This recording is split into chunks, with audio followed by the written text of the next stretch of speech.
This video was produced by the UCD Maths Support Centre in conjunction with the UCD Access Centre. So we're just going to do one more example here, where we were asked to graph 2x plus 3y plus 4 equals 0. So our solution again is to rearrange this so it looks like y is equal to mx plus c. To do that, we're just going to move our 2x and our 4 to the other side of the equals by subtracting 2x and subtracting 4 from both sides. So that leaves us with just our 3y on the left and a minus 2x minus 4 on the right. Then, to get from here to here, we just divide both sides by 3. 3's on the left will cancel, leaving us with just y is equal to minus 2 over 3x minus 4 over 3. And that looks like our y is equal to mx plus c we had before.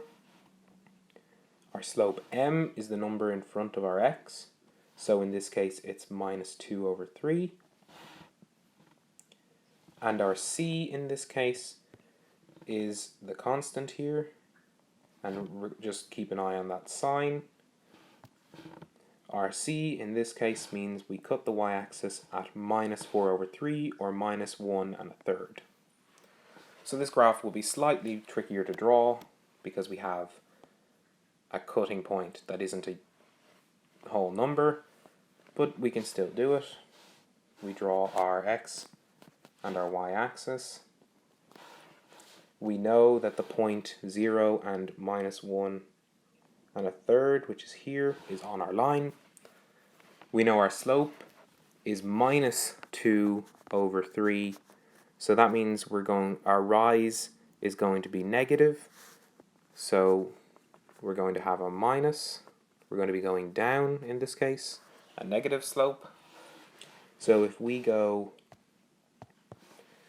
down 2 from minus 1 1/3, we end up at minus 3 1/3 down here. And then we go across, our run is 3, so we go from 0 over to 3, and that gives us the second point on our line. Now some of you might be asking, can we do it a slightly different way? Well, we can if we take instead our rise to be 2 and our run instead to be the minus 3, then we get the exact same thing, and I'll show that here.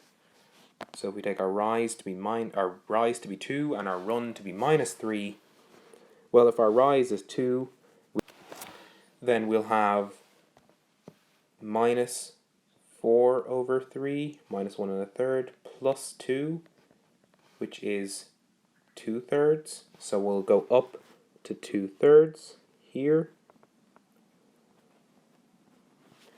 And if our run is minus 3, we'll go back 3, and we'll get another point on our line here. So you'll see that it doesn't matter which way you do the slope, you'll still end up with 2 points that are on the line. And once you have one of those points and the point you started with, you can just draw your line as before, straight through those points.